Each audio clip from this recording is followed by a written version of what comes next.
Hello प्यारे बच्चों, welcome to my channel math example. आज हम आपको घन और घनमूल के क्वेश्चन हल कराएंगे। घन होता क्या है, किसी भी संख्या पर अगर आप 3 पावर लगा दोगे तो उस संख्या का वह घन कहलाएगा। ठीक है, जैसे 3 की पावर मैंने क्या लगा दी 3, तो ये जो आंसर आएगा वो इसका घन कहलाएगा। इसका मीनिंग क्या हुआ, 3 की पावर का 3, इसका मतलब 3 3 9 नहीं करना, 3 की आप 3 बार गुणा करो, 1 2 3। ठीक है, कितना हो जाएगा, 3 3 9 होती है 27, यही आंसर हो जाएगा। इसी तरह ये 4 गुणा 4 गुणा 4, तो 4 चौक 16, 16 चौका 64, यही इसका आंसर हो जाएगा। नेक्स्ट क्वेश्चन बताते हैं।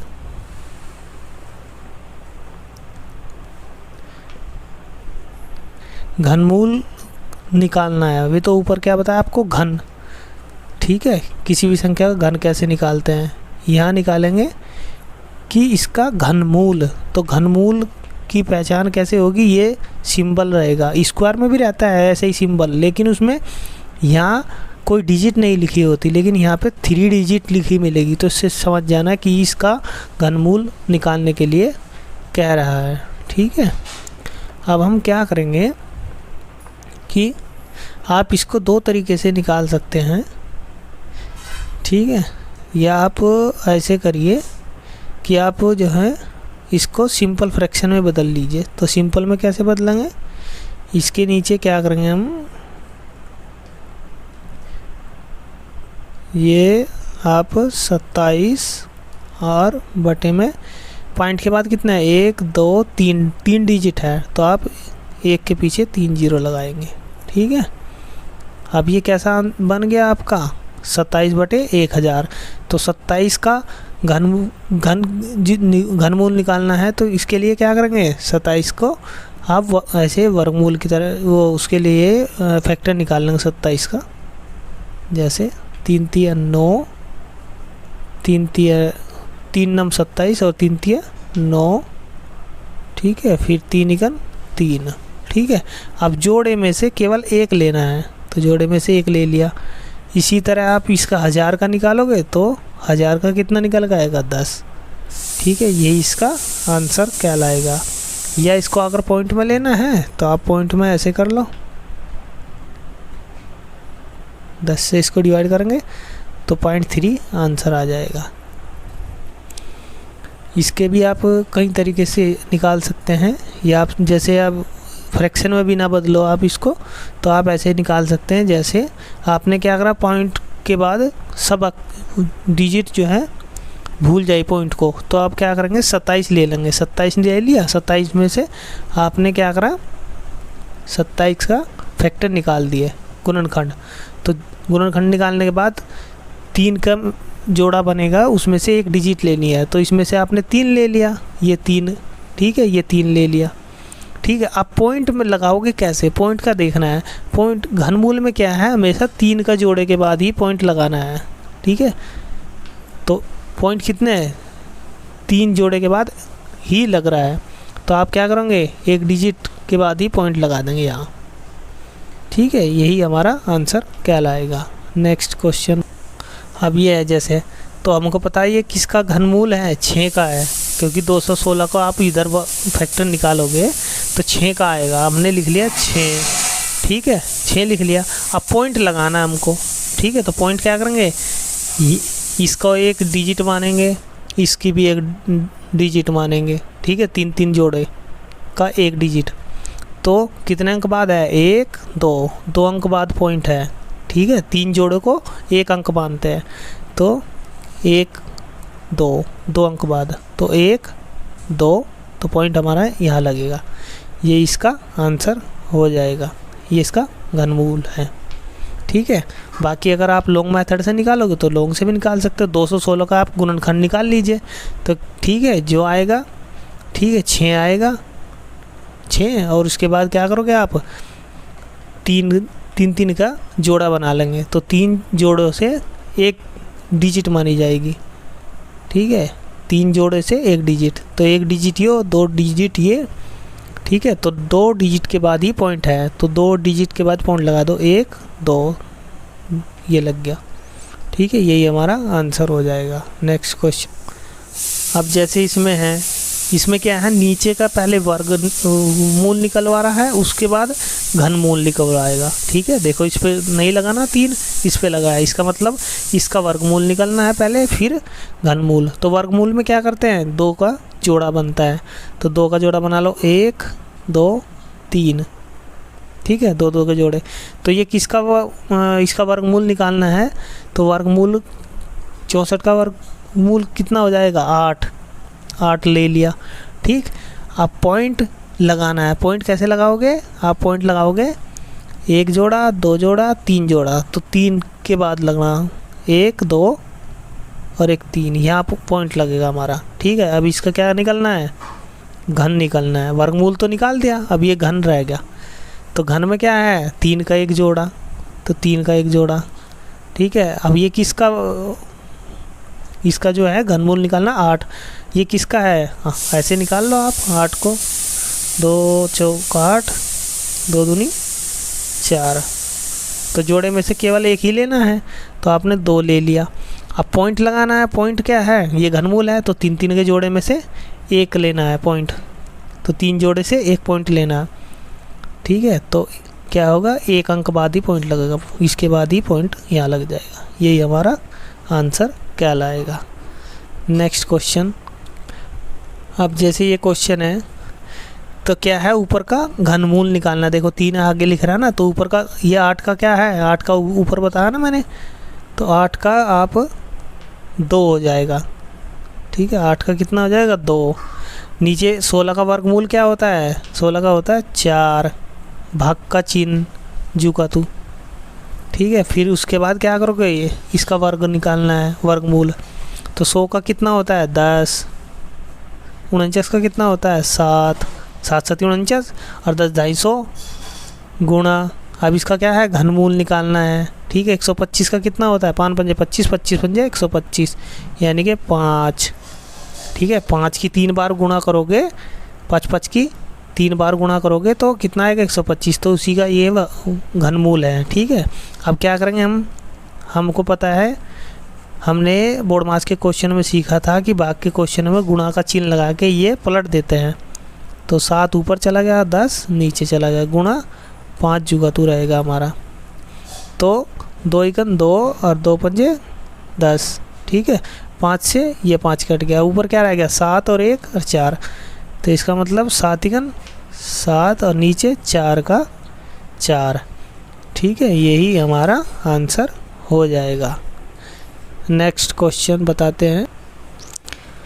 अब ये देखो, इसका भी क्या है, घनमूल ही निकालना है, क्योंकि 3 आगे आ रहा है। तो हमको आपको जो है फ्रैक्शन के क्वेश्चन हल कराए थे, तो फ्रैक्शन के क्वेश्चन पर ही आधारित है ये सवाल। तो हम क्या करेंगे, इसकी गुणा इसमें करेंगे और ये घटा देंगे। ठीक है, 216 एकन 216, 216 माइनस 91 बटे में 216। अब 216 में से आपने घटा दिया कितना, 91, तो घटाओ 5। ठीक है, और 21 में से 9 जाके कितने बचे, आप इधर 12।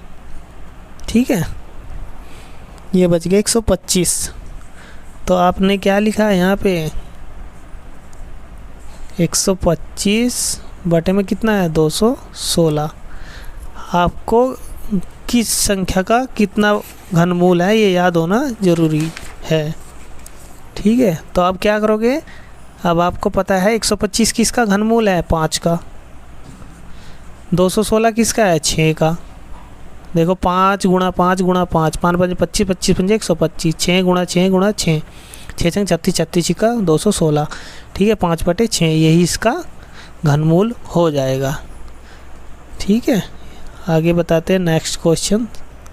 क्यूब रूट की अगर मैं शॉर्ट ट्रिक की बात करूं तो शॉर्ट ट्रिक कैसे करोगे, तो क्यूब रूट की लास्ट डिजिट से आप आसानी से कर सकते हैं। देखो अगर 1 का क्यूब करोगे तो लास्ट में 1 ही अंक आएगा। ठीक है, 4 का क्यूब करोगे तो 4 ही आएगा लास्ट में। ठीक है, 5 का करोगे तो 5 ही आएगा, 6 का करोगे तो 6 लास्ट में आएगा, 6 का 9 का क्यूब करोगे तो 9 ही आएगा। ठीक है, जैसे मैं इधर दिखा रहा हूँ, अगर 1 का क्यूब कर लिया आपने तो 1 ही आया लास्ट में। 4 का क्यूब करोगे तो लास्ट में कितना आया, 4 आया। 5 का करोगे तो लास्ट में कितना रहा, 5 ही। 6 का करोगे तो लास्ट में कितना रहा, 6। 9 का करोगे तो 9 ही। इसका मतलब ये चेंज नहीं होनी। ठीक है, नो चेंज मैंने लिख दिया, नो चेंज। बताऊंगा इसका कहाँ यूज होगा फिर, नो चेंज। ठीक है, अब जैसे मैं आपको ये क्वेश्चन हल करा रहा हूँ, जैसे ये क्वेश्चन है, मात्र कुछ ही सेकंड में आप इसको आसानी से निकाल लोगे। अब हमको पता है लास्ट डिजिट से ध्यान रखना है, लास्ट डिजिट। तो ये 4 किसके क्यूब में आता है, अब यहाँ देख लो, 4 जो है किसके क्यूब में आता है, इधर देखो 4, देखो पीछे पीछे कहाँ आ रहा है, ये आ रहा 4 के क्यूब में ही आता है। इसका मतलब 4 वाले में चेंज नहीं करना, जो अगर 4 होगा। 5 वाले में भी नहीं चेंज करना, अगर यहाँ 5 हुआ, 6 हुआ, ठीक है, 9 हुआ लास्ट में तब भी चेंज नहीं करना, या 1 हुआ तो वो की वही रखना है। तो आपने क्या करा, जू का तू लिख दिया 4। ठीक है, अब ये लास्ट के 3 डिजिट छोड़ दो आप, 3। ठीक, क्या करा, लास्ट के आपने 4 जू का तू रख लिया। ठीक है, 4 लास्ट में है तो चेंज नहीं करना। ये देखो इधर से अब दिखाई देगा, क्या है कि अगर लास्ट में यहाँ 1 रहो तो वही जू का तू लिखना है, फिर 4 रहो लास्ट में 4 जू का तू लिखना है। 5 वाला क्यूब वाले क्वेश्चन में 5 लास्ट में है तो 5 लिखना है, 6 लास्ट में है तो 6, 9 लास्ट में है तो 9। ठीक है, इसमें लिखना ना नो चेंज, वो चेंज नहीं आना, जू का तू लिखना, जैसे मैंने ये लिख दिया। ठीक है, अब क्या करना है, उसके बाद ये लास्ट के 2-3 अंक जो है छोड़ देना है। अब ये देखो, ये नोट करने वाली बात है। अब बचा कितना, 13। 13 से पहले ऐसी कौन सी संख्या है जिसका क्यूब हो जाएगा 13 से। देखो 13 से पहले क्या है, अगर आप 3 का क्यूब करोगे, 13 से पहले 2 का क्यूब करोगे तो इससे कम रहेगा, 3 का करोगे तो इससे ज़्यादा चले जाएगा। इधर देख लो, 3 का क्यूब, देखो 3 का क्यूब तो 27 बैठ रहा है, और जबकि वो 13 ही है, तो 2 का क्यूब 8 बैठ रहा है। ठीक है, 2 का क्यूब 8 बैठ रहा है। तो अब आप क्या करोगे, तो आप 2 लिखोगे यहाँ पे। ठीक है, क्योंकि आप 8 लिख रहे, 8 जो है इससे कम है। ठीक है, तो ये 2 का क्यूब लिखोगे, तो आपने 2 लिख दिया। ये मैं फिर समझा रहा हूँ, इसे ध्यान से देखो। सबसे पहले आप लास्ट के डिजिट से ही पहचान करना है, लास्ट के डिजिट इनमें क्या है, नो चेंज आना है। जैसे मैंने ऊपर बताया अभी, नो चेंज। लास्ट में अगर लास्ट में यहाँ 4 हो जा, 5 हो जा, 6 हो जा, 9 हो जा, 1 हो जा, तो आप जुगा तू उतार लो। ठीक, अब 3 अंक छोड़ दो, ये 3 अंक छोड़ दिया। अब बचा क्या, 13। 13 आप से पहले परफेक्ट क्यूब देख लो, 13 से पहले कौन सा है, तो परफेक्ट क्यूब 13 से पहले 2 है। 2 का, अगर 2 का हम परफेक्ट क्यूब करेंगे, 2 दूनी 4, 4 दूनी 8। ठीक है, इससे कम है। अगर आपने 3 ले लिया, 3 दूनी 6, 3 तिया 9, 9 तिया 27, तो 27 तो ज़्यादा हो जाएगा, तो इसका मतलब 2 ही लिखेंगे हम। ठीक है, यही इसका आंसर हो जाएगा। ये इसकी शॉर्ट ट्रिक है। ठीक है, ऐसे ही मैं नेक्स्ट क्वेश्चन बता रहा हूँ। जैसे ये है, तो हम सबसे पहले क्या करेंगे, 8, फिर लास्ट पे ध्यान रखेंगे, फिर ध्यान दीजिए लास्ट पे ध्यान देंगे, लास्ट डिजिट पे। तो अब ये 8 जो है किसके क्यूब में आता है, 8 आता है हमारा 2 के क्यूब में। तो हम क्या करेंगे, यहाँ लिखेंगे 2। ठीक है, 2। ठीक है, क्योंकि 2 के क्यूब में ही 8 आएगा। ठीक है, तो 8 से क्या पता लग रहा कि 8 जो है ये किसका क्यूब है, 2 का, तो 2 लिख लिया। अब 3 अंक छोड़ दियो, ये 3 अंक, तो बचा कितना, 32।